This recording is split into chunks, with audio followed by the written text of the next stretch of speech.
एक बार की बात है, किसी गांव में एक पंडित रहता था।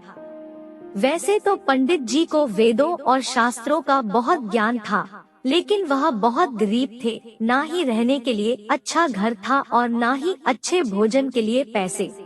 एक छोटी सी झोपड़ी थी, उसी में रहते थे और भिक्षा मांगकर जो मिल जाता उसी से अपना जीवन यापन करते थे। एक बार वह पास के किसी गांव में भिक्षा मांगने गए। उस समय उनके कपड़े बहुत गंदे थे और काफी जगह से फट भी गए थे। जब उन्होंने एक घर का दरवाजा खटखटाया तो सामने से एक व्यक्ति बाहर आया। उसने जब पंडित को फटे चिथड़े कपड़ों में देखा तो उसका मन घृणा से भर गया और उसने पंडित को धक्के मारकर घर से निकाल दिया। बोला, पता नहीं कहां से गंदा पागल चला आया है। पंडित दुखी मन से वापस चला आया। जब अपने घर वापस लौट रहा था तो किसी अमीर आदमी की नजर पंडित के फटे कपड़ों पर पड़ी, तो उसने दया दिखाई और पंडित को पहनने के लिए नए कपड़े दे दिए।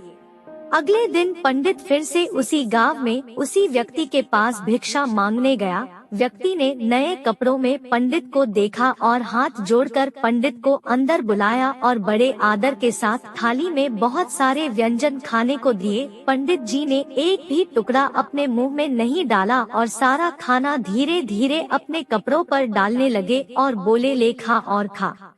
व्यक्ति ये सब बड़े आश्चर्य से देख रहा था। आखिर उसने पूछ ही लिया कि पंडित जी, आप यह क्या कर रहे हैं? सारा खाना अपने कपड़ों पर क्यों डाल रहे हैं?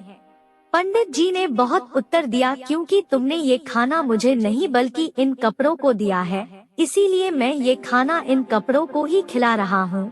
कल जब मैं गंदे कपड़ों में तुम्हारे घर आया तो तुमने धक्के मारकर घर से निकाल दिया और आज तुमने मुझे साफ और नए कपड़ों में देखकर अच्छा खाना पेश किया। असल में तुमने ये खाना मुझे नहीं, इन कपड़ों को ही दिया है।